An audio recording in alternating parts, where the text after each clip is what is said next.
What is going on, Jet fans? Matt O'Leary back with another video. Gonna be hanging out with you, recapping training camp for this Friday, August the 2nd. Excited to get into this one. Guys, quick reminder, I haven't talked about it in a little bit, but I should bring it back because limited tickets are available to the Jets versus Denver Broncos game that myself, Ryan, and Green Bean are attending. We're doing a big group outing. We have 85 tickets, and there are honestly just a handful left. We have, I think, less than 15 at this point. So if you are considering going, thinking about going, please get your tickets so that you don't miss out. We are going on the field after the game. We're going to be all sitting together, a big group of us, and of course the pregame tailgate with Tailgate Joe. It's going to be a really great time. Make sure to check it out on talkingjets.com. Okay, so the best news we've heard in a long time. For the first time all training camp, the New York Jets offensive line as a unit, all the starters, practice together. Oh, thank goodness gracious. This happening on August 2nd, by the way, is a major improvement from where they were a year ago. When did Mekhi Becton finally work his way up to being a starting caliber right tackle for the Jets last year? It took to probably, I would say, mid-August. And then by the time Dwayne Brown came, when did Dwayne Brown practice? I think you could count on one hand how many times Dwayne practiced before the start of the regular season. So this is very, very different. From left to right, you have, as a reminder, in case you don't know, Tyron Smith, John Simpson, Joe Tippmann, Elijah Vera Tucker, and Morgan Moses. Morgan Moses was the one who made the long-awaited return. He was recovering from off-season surgery, and he answered a couple of different questions, actually. The first being what it was like on the offensive line chemistry.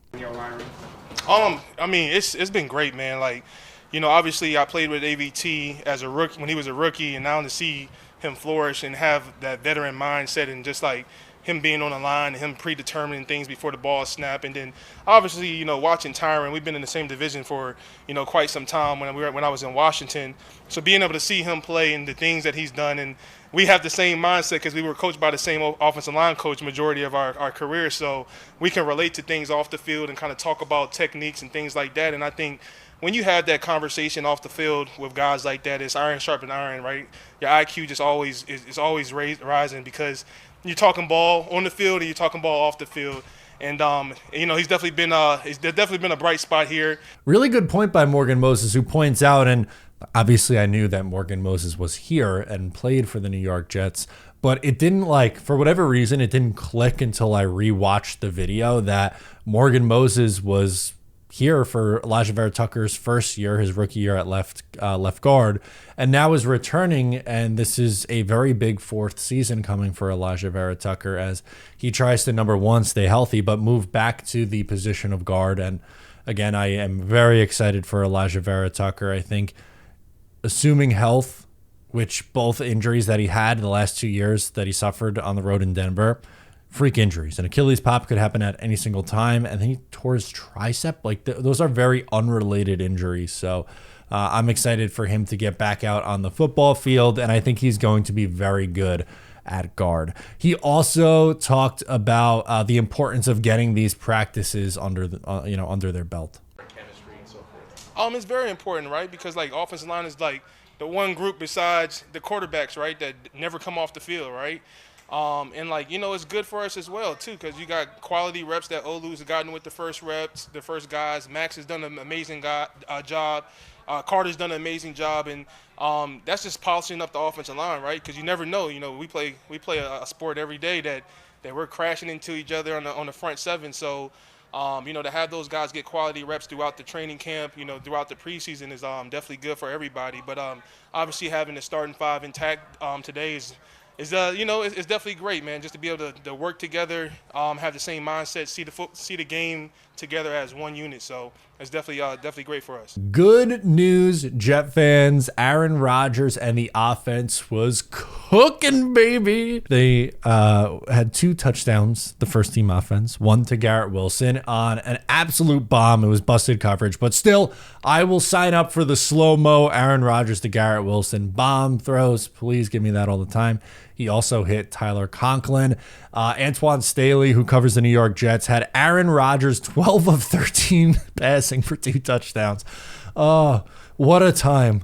What an absolute time. And I feel like I have to say this every day and every time the Jets have a good practice. Yes, clearly it's most important that we see this transition to the regular season and see it in actual games. But it's you're allowed to be excited, Jet fans, about competent quarterback play after the slop that we watched last year, number one. But think about it. I myself have been going to Jets camp for a very long time. I'm sure you have as well, or even if you just watch Jets football. The Jets for the last at least 6 years, right? Because you had the Zach Wilson era, and then before that, Sam Darnold. Oftentimes, we're dealing with a young quarterback who is very, very up and down in training camp. Very up and down. And even before that, going back further, you had the Bryce Petty and Christian Hackenberg show. So we're not necessarily used to seeing 12 or 13 passes and cooking up a defense. Usually it's the Jets defense that's dominating, and we try to spin zone it into, oh, well, the Jets just have this dominant defense, and the offense will be okay. And then they go out and finish 27th in scoring and 28th in yards. And you're like, damn it, how did it happen again? But moral of the story, Aaron Rodgers and the offense, really good day. They built a couple of nice days in a row. Wednesday was a nice one, off day Thursday, and then today. Hopefully that continues into tomorrow, which I think would be really exciting because, as Robert Saleh points out, green and white scrimmage, it's going to be a big deal for the New York Jets. What you guys have been doing? It's going to be a little bit different in the sense it's going to kind of be a mock game. So you'll see kickoff series, ones versus ones, twos versus twos, and playing 2 halves of football. It's going to be a really long day tomorrow. It's a big practice because it's not just going to be drills and stuff. It's almost like a simulation or a scrimmage, right? A scrimmage. It's a big deal, so I'm excited for that. I will be keeping a close eye on the updates. I won't be in attendance, but I know Jake Asman and Richie and Ryan from Jets Talk 24/7 are all going to be there. Do I have a little bit of FOMO? Yes. Am I going to have a nice day with the in-laws or future in-laws? Also, yes. So it all comes out in the wash. But I'm going to be keeping a close eye on my phone. And I know future father-in-law as well. He's a huge Jet fan and loves to keep up to date on Jets. So we'll be doing that at the dinner table, I'm pretty sure. That's okay. Guess what? Aaron Rodgers and Garrett Wilson, there's another video making the rounds. I thought this one can only be taken as a positive. There was no yelling. There was no screaming. There wasn't really that animated, but those two just talking shop. To be a fly on the wall for those two just talking shop and trying to get things right, what I would give for that. Oh my goodness gracious. What I would give to see that happen, because the knowledge that Aaron Rodgers has, Garrett Wilson's like a sponge. He wants to be great, and I just think it'd be a whole lot of fun. Okay, this one, we didn't talk much defense today, but a sneaky story, not a massive thing. It's not make or break. I'm not going to lie to you and say this is make or break or this is huge, but it seems like there's a legit battle for the last linebacker spot. So we know who the top 3 are going to be. Quincy Williams, CJ Mosley, and Jamie Sherwood are going to be the 3 linebackers, but more than likely they will carry a 4th. And the battle between Zaire Barnes and Chaz Surratt has been a good one. Both linebackers looked good today in practice, and this is what I think in these scrimmages like that you're going to see tomorrow on Saturday and in the preseason games. I know you don't get to see a lot of starters, but I'll give you a storyline to watch for. Keep an eye out for both Chaz Surratt and Zaire Barnes trying to compete to make this roster. We know how much Robert Saleh loves Chaz Surratt. He talked him up before the Hall of Fame game last year. We saw the Hard Knocks clip. Unfortunately, Chaz got banged up.